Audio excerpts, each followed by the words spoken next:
Bonjour à toutes et à tous, bienvenue pour ces tirages du mois de mars. On va aller regarder un petit peu les énergies sentimentales par signe astro. Alors vous pouvez regarder votre signe solaire, votre signe lunaire, votre signe ascendant. Vous pouvez essayer de faire votre propre météo parmi tous ces tirages. Alors bien sûr, ça reste un tirage général, donc prenez toujours le recul nécessaire. Il se peut parfaitement que ça ne vous parle pas, il n'y a pas de souci là-dessus. Si vous souhaitez développer avec moi par le biais d'une guidance personnalisée, eh bien vous retrouvez mon mail en bas de cette vidéo, lililataro@yahoo.com. Je fais toujours une première approche avant la consultation pour voir si je cerne bien votre situation actuelle. Donc n'hésitez pas, vous me faites un mail, prénom, date de naissance des personnes, le domaine, c'est pro, c'est sentimental, c'est financier, pas plus d'éléments, pas de questions. Le but, c'est de partir d'une page vierge et de voir si je cerne bien vos questionnements ou votre problématique actuelle. Donc, m'en dites le moins possible dans votre mail et bien évidemment, je reviens vers vous pour vous expliquer le fonctionnement.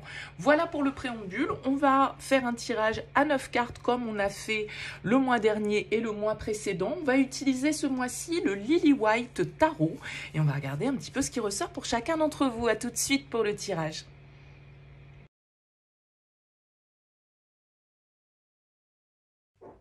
Bienvenue les Capricornes pour les énergies de ce mois de mars. Alors, qu'est-ce qu'on a pour vous? On a plusieurs arcanes majeurs. On a le pendu, on a le soleil, on a le pape, qui est en plein centre de votre tirage. On a les amoureux, ici.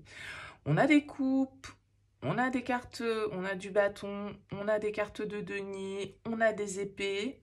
C'est à peu près équilibré tout ça.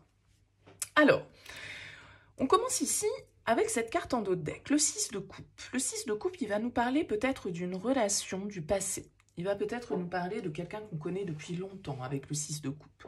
6 de coupe nous parle de nos souvenirs, il nous parle d'une certaine forme de nostalgie parfois, d'innocence, de notre enfance. Donc c'est pour ça que je dis ça peut être quelqu'un qu'on connaît depuis longtemps ou ça peut être quelqu'un du passé.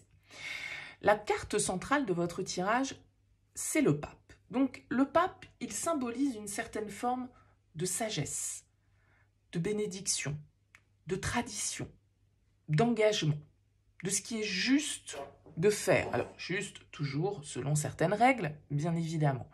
On a quand même le soleil qui est juste à côté, donc qui vient apporter une lumière. Donc c'est peut-être une compréhension ici, intérieure, des clés que vous trouvez. Le pape peut symboliser un guide, un conseiller, alors c'est pas forcément un thérapeute, un médecin, etc. Ça peut être quelqu'un autour de vous qui symbolise l'expérience, la sagesse, qui vous guide un petit peu dans la bonne direction avec le soleil, parce que on peut avoir une situation ici dans laquelle on se sentait un petit peu bloqué. Avec cette reine d'épée, ce pendu, ce 9 de bâton, il y a une ambiance un petit peu comme ça de défiance, une ambiance un petit peu de froideur. La 9 de bâton, on est sur nos gardes, c'est une carte de prudence, c'est une carte d'épuisement. La reine d'épée peut symboliser ici un personnage un petit peu froid, un petit peu dans le mental, pas forcément dans le cœur, pas forcément dans l'émotionnel. Et avec le pendu, on peut avoir une situation comme ça qui est un petit peu bloquée, où chacun est, on va dire, dans son camp, vous voyez, et où chacun met ses propres barrières, et du coup, avec un 9 de bâton, on n'est pas toujours atteignable, on met beaucoup de retenue, en fait, c'est pas facile, on ne se laisse pas atteindre facilement, en fait, avec la 9 de bâton. Donc ça peut être vos énergies, les Capricornes, ça peut aussi être l'énergie de quelqu'un autour de vous. Cette reine d'épée, elle pourrait symboliser, pourquoi pas, un signe d'air, Gémeaux, Balance, Verseau. En tout cas, on a l'idée ici, comme je le disais avec ce pape, de trouver les clés, de trouver des compréhensions, d'avoir des réponses à nos questions.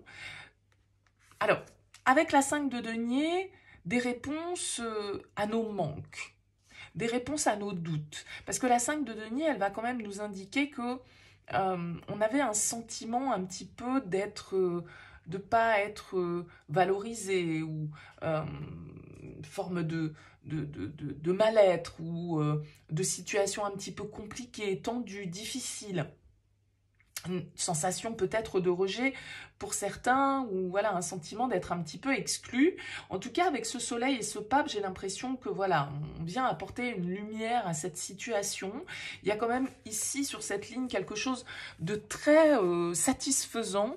On a le 9 de coupe, on a les amoureux, on a un roi de denier. Ça peut être vous, cette énergie de denier, bien évidemment. Ça peut être aussi quelqu'un face à vous, mais il y a vraiment cette idée d'engagement là. On a deux personnages, on a un reine, on a une reine, on a un roi. On a ce pape qui est là, qui va être symbole d'engagement, de contrat, de consolidation. Il y a peut-être des choses qui vont être faites au niveau matériel, hein, avec le 5 de denier. Ça peut être, voilà, faire un testament, faire quelque chose qui officialise un petit peu la situation et l'équilibre de la relation.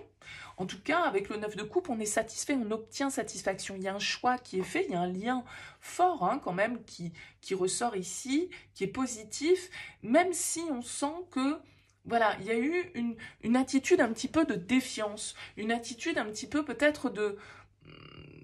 La relation était un peu en suspens, comme je le disais, chacun était dans son terrain et ne voulait pas laisser l'autre rentrer. Donc là, j'ai l'impression qu'on trouve des clés, soit parce qu'on est aidé par l'extérieur, soit parce qu'il y a une situation qui se finalise et qui fait qu'enfin on peut s'engager, qu'enfin on peut officialiser une relation. En tout cas, il y a un lien ici qui est très satisfaisant pour vous, qui est très épanouissant. Et c'est avec le 6 de coupe, cette idée de ce... c'est le lien d'âme, hein. Souvent les gens avec lesquels on est sur la même longueur d'onde, en tout cas, ça peut parfois être des gens qu'on ne connaît pas depuis longtemps, mais qu'on a l'impression de connaître depuis toujours. C'est ces relations fluides comme ça, le 6 de coupe.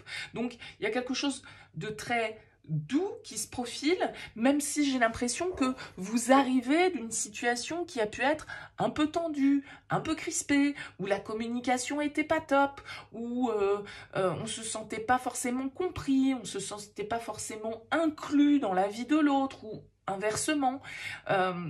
Parce que le 5, malgré tout, ça reste toujours ces deux 5 à côté, un petit peu une phase de crise. Mais peut-être une phase de crise qui a été nécessaire pour comprendre certaines choses avec cette carte du soleil, savoir ce qu'on voulait, en fait, prendre du recul aussi avec le pendu, et puis peut-être changer notre perspective, notre vision, parce que voilà, on avance dans le temps et on a le droit de changer. Et avec le 9 de coupe, c'est aussi déterminer ce que l'on souhaite, ce qui nous plaît, de quoi on rêve, qu'est-ce qui nous épanouit, qu'est-ce qui nous fait du bien, dans quoi on trouve du plaisir. Et a priori, ici, il y a un lien qui semble important et qui est à consolider ou qui se consolide ici sur ce mois de mars pour vous les Capricornes. Donc c'est plutôt de bon augure. Si vous sentez que vous êtes ici parfois un petit peu coincé parce que chacun pousse l'autre dans ses retranchements avec la 9 de bâton, et c'est pas toujours évident d'avoir les idées claires et de savoir ce qu'on veut et de faire les bons choix et de laisser de côté ses peurs et de se laisser porter par le cœur. Vous voyez, il peut y avoir plein d'éléments qui viennent parfois nous freiner, nous ralentir ici. A priori, c'est plutôt pour la bonne cause, c'est pour pouvoir justement réussir à éclaircir et à déterminer ce que vous voulez et ce qui vous fait plaisir. Donc, et à sortir ici peut-être et à comprendre pourquoi, par exemple, pour certains d'entre vous, vous voyez toujours ce qu'il n'y a pas. Vous voyez toujours ce qui vous manque, vous ne voyez pas forcément ce que vous avez. Vous voyez, il y a des, ça vient peut-être de votre histoire, il y a peut-être des choses à travailler. C'est très spirituel aussi le pape, hein, donc ça peut être vraiment du travail de développement personnel, de réflexion, de prise de recul, d'introspection avec le pendu. En tout cas, dites-moi les Capricornes comment ça a vibré pour vous. C'est intéressant pour moi d'avoir vos retours. Merci pour votre présence et votre écoute. À très vite.